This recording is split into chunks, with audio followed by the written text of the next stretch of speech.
The chick flick, which my wife Kathy and I had been watching for the last 2 hours, was finally over. I had had one too many beers, but she seemed to appreciate it as I sat with her. I don't get it, John. How can a husband be so stubborn as to not understand and forgive his wife for such a small indiscretion? What the hell do you mean? It wasn't a small thing. She cheated on him for God's sake. Any wife who cheats on her husband deserves any punishment. It's unacceptable in any situation. That's terribly harsh, John. A loving husband would be more flexible than that. He would realize that just because she strayed doesn't mean she doesn't love him. It means her feelings for him are less than they should be. A wife who cheats on her husband is actually saying she doesn't respect him and has no qualms about demeaning him, even if it's not to his face. In her eyes, he is less of a man regardless. What if that is not her intention? It doesn't matter what her intention is, Kathy. What matters is that she did it, and the result is inevitable. That's a lie, John. I can't believe you are so old-fashioned. All these things can be discussed and resolved. There is never a need for revenge on the part of husband. That only applies when the wife confesses the cheating before she is discovered by the husband. If he finds out before she tells him, she is doomed. If she denies it after she is found out, she should be burned at the stake. Most husbands are so unaware of what their wives do that very few get caught. This is a stupid argument. I'm going to get ready for bed. I'll be up in a few minutes. Kathy and I had spent most of the day at flea markets and garage sales. I didn't mind taking her every weekend because I usually found things to look at while she dug up trivets. She collected old cast-iron trivets. The uglier they looked, the more I loved them. We both worked and were saving as much money as we could for our first house. Of course, I had to have a big kitchen with enough wall space for at least 100 placemats. We had only been married 6 years, but had been together several years before that. She was short and a bit stocky. I used to tease her because she had pregnant hips. We planned to have several children when we got settled in the new house. Right now, all we needed was enough money for an 80% down payment. I was finishing up an article in Sports Illustrated, but I couldn't help but think about the conversation we had just had. Kathy seemed to be a little defensive about the cheating issue. The subject had never come up. In fact, I had never even considered it as a possibility, but now it caught my attention. Most of the men I work with have their wives tied up. I don't have Kathy at all. I had always trusted her and had no doubts about her fidelity. I had never considered cheating on her and hoped she felt the same way about me. In any case, I decided that a little snooping would not be inappropriate. I was sure I wouldn't find anything, but just to be sure, I would look. I worked from 6 to 4 and Kathy from 8 to 6. That gave me a little time to do some digging. I got off work around 9 o'clock the next morning and stopped by the apartment. I didn't know what I was looking for, but it was starting to sound like fun. Some kind of secret treasure hunt. I didn't get a chance to start because I noticed a strange, sweet smell as soon as I walked in the door. It was air freshener, and lots of it. I started sniffing around, trying to figure out what was going on. I ended up at the fireplace in the living room. Kathy must have burned something in the fireplace and was trying to mask the burning smell with air freshener. The bottom of the fireplace was clean and looked freshly swept. The black soot on the bricks was still wet. If she had burned something and cleaned it up, the residue had to be somewhere. I figured if she was smart, she'd take it to work. She wasn't smart. There was a plastic garbage can in the garage wastebasket. I spread newspapers on the kitchen table and emptied the bag. Most of it was black ash, but there were small scraps of paper and some photographs interspersed. I'd like to say that I managed to turn some of the debris into something legible, but I didn't. All I knew was that she had decided it was important to burn some old papers and photos so I wouldn't find out. That meant something was going on that she didn't want me to know about. After the conversation the night before, I was now getting worried. My whole life was dedicated to Kathy and the future we were building together. Now it seems that I was a little remiss in observing what was going on around me. She was not being honest with me about some aspects of her life. I knew very little about her work or her coworkers. I never thought it was necessary for me to know. Well, now she has my attention. I stopped by Radio Shack on my way to work and bought 3 voice-activated digital audio recorders and spare batteries. At the wireless office, they were happy to give me hard copies of the last 3 months' calls on our 2 wireless units.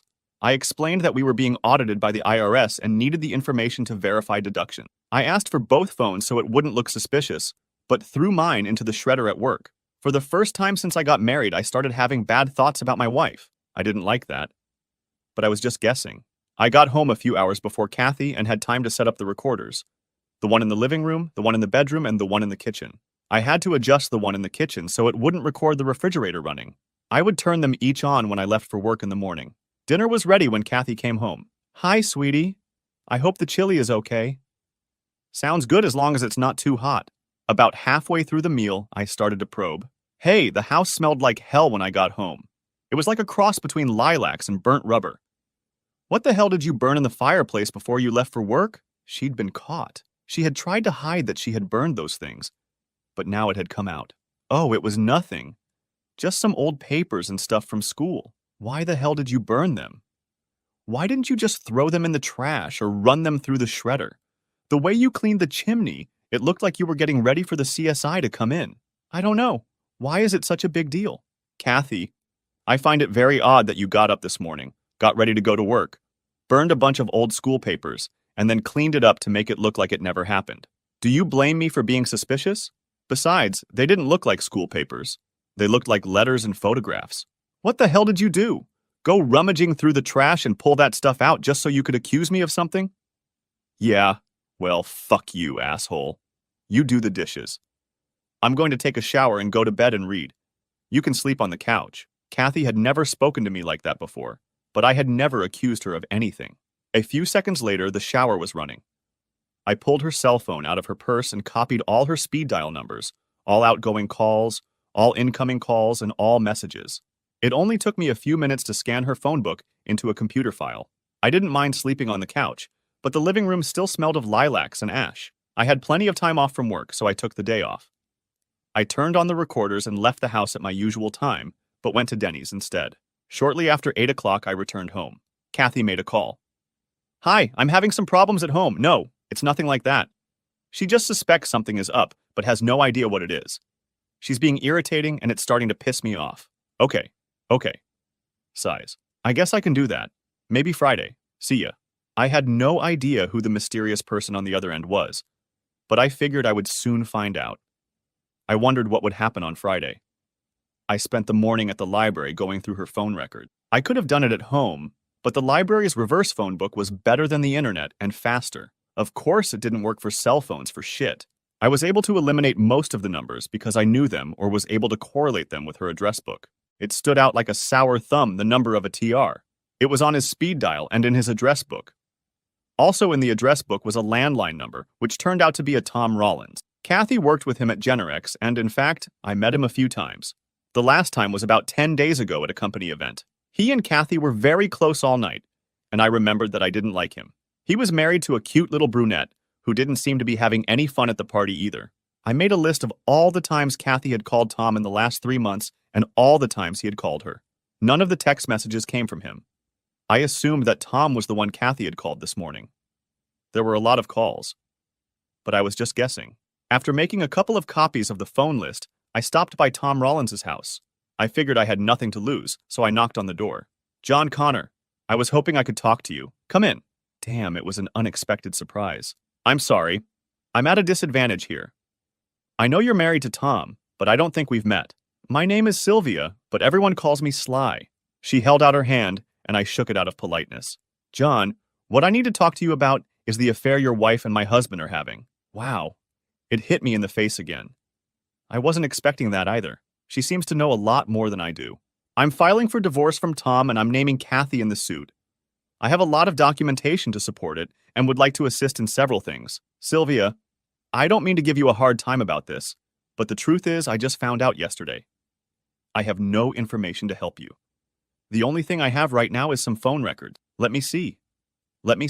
She was really anxious about what little I had. I gave her one of the copies I had and told her she could have it. Sylvia started going through the phone records like an IRS auditor. She made notations in the records and checked the information against the documents she had. She was smiling, and I thought she would burst out laughing at any moment. The more he worked, the more feverish he seemed to get. I finally stepped in. Is there any information you can share with me? Of course. I'm willing to give you everything I have. Here, this is what I've gathered the last 2 weeks. She handed me 3 motel receipts. They indicated the date, time, and of course the name of the motel. All 3 were different. All 3 were paid in cash. The donkey doesn't realize that every night when he goes to sleep, I go through his pockets. I take the receipts and he doesn't even notice they're missing. He lives in his own world. I'm invisible to him. He seemed to get angrier and angrier as we talked. I started to get a little worried for my safety. I hoped he wouldn't get mad at me for being Kathy's husband. The veins were popping in his neck like a wrestler on TV. I don't think I've ever seen a woman so furious. She made me copies of the motel receipts and gave them to me. I have plenty more receipts and other things if you need them. Oh, wait. Let me show you something special. She left and came right back with a little zippered baggie. Inside was a pair of women's panties. Do you recognize them? Of course. In the baggie was a pair of gray-green bikini panties that belonged to a set my wife had. I pulled them out of Tom's coat pocket the night of the last company party. He went crazy looking in the closet and in the car, but he didn't dare say a word to me. Can I borrow them? Only if you promise to give them back to me. Deal. For the next hour, Sylvia Rollins ranting like a madwoman. I tried to leave several times but couldn't. Finally, she said she needed to lie down for a while and gave me the opportunity to leave. She mentioned that Tom hated condoms and refused to use them. I had dinner ready when Kathy came home. I was hungry as hell because I had skipped lunch. My wife was cool as a cucumber. I realized why I had never noticed anything. I picked up the plates and put out a couple of pieces of key lime pie, her favorite, and some coffee. Everything was very quiet. Kathy, can I ask you a question without you getting mad at me? Are you still going on about the fireplace? No, it's something else. Okay, go ahead. Where are the panties that go with this bra? I held up the greenish-gray push-up bra that went with the panties Sylvia gave me. I don't know. I guess in my dresser. Why the hell are you messing with my underwear? Are you turning into a pervert or something? Would you go get the panties for me? Kathy sat up and looked at her pie. There was no way I could get the panties, and she knew it. I could tell she was starting to get angry. You know, I just remembered. I threw them away last week. All the top elastic came out, and I didn't feel like fixing them. They were less than a month old, Kathy. You bought them at the mall 3 weeks ago. How did they wear out so fast? Her lower lip was quivering. Veins were popping in her neck. Her fists were clenched tightly. Damn. It was like he was with Sylvia all over again. Okay, Mr. Smarty Pants. Tell me what happened to my panties. Last week, when we were getting ready to go to your company party, I saw you get dressed. You wore this bra and the panties that go with it. I remember thinking how good you looked. When we got home from the party, you undressed in the bathroom, but I noticed you weren't wearing any panties. How did you lose your underwear from the time we left the house until we got home? I think you're wrong. I did have them on when I got home. You just didn't see them. Okay. Then tell me how they ended up in Tom Rollins' coat pocket? I held up the zippered bag containing the panties. Where the hell did you get them? From Sylvia, Tom's wife. Why? Son of a bitch. Stop sticking your nose where it doesn't belong. There's nothing going on between me and Tom. I have no idea how his wife got my panties. You got any more shit you want to throw at me? One more thing, Kathy. Here's a little form I made. I'd like you to fill it out. All I want to know is the date and place you met other men outside of our marriage. Here it is for you. As Kathy watched, I filled in the name of the motel and the date she and Tom last met. On the next line, I just put Tom's name and the name of the motel. On the next line, I just put in the date. Fill that in for me, Kathy, and then we'll talk some more. I knew the information I had entered on the form was correct. Kathy just stared at the paper and didn't move or say anything. Oh yes, one more thing, I said, raising my voice. I'm a little pissed that you and Tom didn't bother to use any kind of protection. It sucks that you cheated on me, but it's worse that you didn't even have the decency to use a condom. You had no qualms about bringing home some kind of disease to me. That really sucks. Did either of them bother to use protection, or was it just Tom who didn't? Hell no. It was just Tom. He was the only one who didn't use anything. There was a great silence in the room. I hadn't expected that outburst, and I don't think Kathy thought about what she was saying until it was too late. In her anger, she inadvertently hinted that she had had affairs with other boys besides Tom. I was just guessing. With one swipe, Kathy cleared half the table and ran out of the kitchen. I heard the bedroom door close and a soft cry. I spent the night in a motel. I called in sick to work and said I'd be gone for a few days. I returned Sylvia's panties as promised. She didn't say anything and seemed very depressed this time. I didn't press her and left as soon as I could. I found a small motel that rented rooms with kitchens by the week. Kathy wasn't there when I stopped by, so I went in and grabbed as many things as I could. I grabbed silverware, dishes, and some pans. It took me about an hour to set up my new kingdom. I couldn't help but think that a week ago, I had no idea something like this was going to happen. I started to walk out to the car when I saw Tom Rollins about 5 units down. He was carrying bags and boxes of stuff into the room. I had to chuckle to myself. The son of a bitch was doing the same thing I was doing. Either Sylvia kicked him out or he got fed up and left. It didn't matter, the result was the same. Just then, Kathy's car arrived. She didn't see me or notice my car. They talked a bit and then went into the room. After about 10 minutes, I decided it would be a good time to go to the house and get the rest of my things. I was sure they would be busy for at least an hour. I packed everything I could into the Honda. I took the computer, the cameras, the portable TV, all my CDs, and even took my George Foreman. I was unhooking the answering machine when there was a knock at the door. "Mr. Connor?" There were 2 policemen at the door. "Yes." "Are you Kathy Connor's husband?" "Yes, is she all right? Did something happen?" "I'm sorry to have to tell you this, sir, but your wife is dead." "No, you're wrong. I just saw her about 2 hours ago and she was fine." "Where did you see her?" "She was at the Desca Motel on Penn Avenue with Tom Rollins." "Mr. Rollins is dead too." "How?" "They were shot." "Look, I've been here the last 2 hours and I don't even have a gun. There's no way." "Take it easy, Mr. Connor. Take it easy. We've got the shooter. Mrs. Rollins shot them both as they were coming out of their room. She emptied her gun into them and then called 911. She was sitting by the bedroom door crying when we arrived. Are you going to be okay, or do you need someone to stay with you?" "No, I'll be fine. Thank you."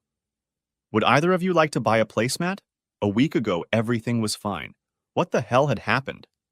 I was guessing.